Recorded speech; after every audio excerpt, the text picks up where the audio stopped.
Shalom. First and foremost, I want to give all praises, honor, and glory to Yahweh, Bahasham, Yahweh Shai, Bahasham, Rakha Kodash.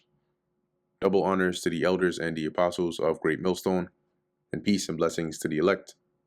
And today we're going to go into the book of Psalms, the 79th chapter. Right, it says here a psalm over the destruction of Jerusalem and prayer for help. Now it says a psalm of Asaph, and keep in mind that Asaph was a seer, right? As well as a psalmist, right? He was also a seer. Okay, and a seer is what the prophets of old were called before being called prophets. So here, as it says, it's speaking of the destruction of Jerusalem, and the point in which the temple was destroyed. It says here, O God, the heathen are come into thine inheritance. Thy holy temple have they defiled. They have laid Jerusalem on heaps. And this happened on numerous occasions, right? First with the Babylonians and then with the Romans in 70 AD. But as it says, they have laid Jerusalem on heaps, right? They destroyed it. The dead bodies of thy servants have they given to be meat unto the fowls of the heaven. So they didn't even bury them. That's how the fowls get access to eat those dead bodies. The flesh of thy saints unto the beasts of the earth, right? Which also shows forth, the death, the destruction, upon our people in mass, so much that the dead bodies were just left there laying on the ground. Their blood have they shed like water round about Jerusalem, and there was none to bury them. Because what? They were those that were alive were taken captive, and those that were dead were just there. They were dead. You don't expect heathens to come up into our land and bury us. No. Right? We are become a reproach to our neighbors, a scorn and derision to them that are round about us, right? Because witnessing, a destruction upon us like that, they spoke reproachfully, right? They have the opportunity to rejoice over us. How long, Lord, wilt thou be angry forever?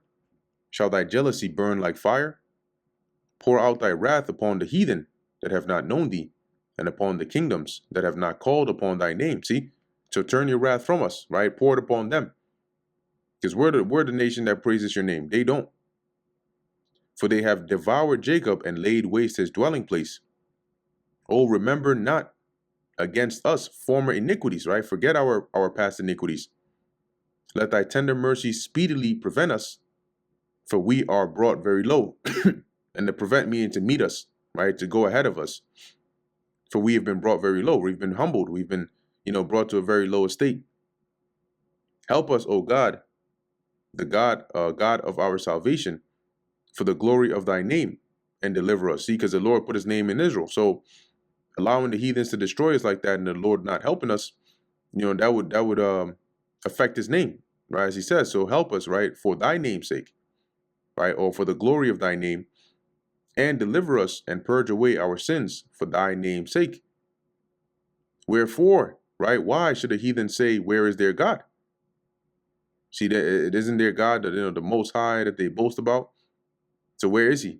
That their walls and temple was able to be destroyed like that, right? Let him be known among the heathen in our sight by the revenging of the blood of thy servants which is shed. You see, and the Lord is going to be known, right, by avenging. And even in Revelation it says that, right? In Revelation 18, let me just word search it. Rejoice thou over her. Revelation 18 and 20, rejoice thou over her, thou heaven, and ye holy apostles and prophets, for God hath avenged you on her. Okay, and that's an example, of the Lord, which he will do in this time, right? That he's going to be known by revenging the blood of his servants. Verse 11, let the sighing of the prisoner come before thee, right? Those that were taken captive, according to the greatness of thy power, preserve thou those that are appointed to die. See, those that are, you could say, on death's row, preserve them, protect them, and render unto our neighbors sevenfold into their bosom their reproach. So the reproach that they had upon us, multiply that by 7 and render that unto them, wherewith they have reproached thee, O Lord. So we, thy people and sheep, all right, it says, so we, thy people and sheep of thy pasture, will give thee thanks forever. We will shew forth thy praise to all generations.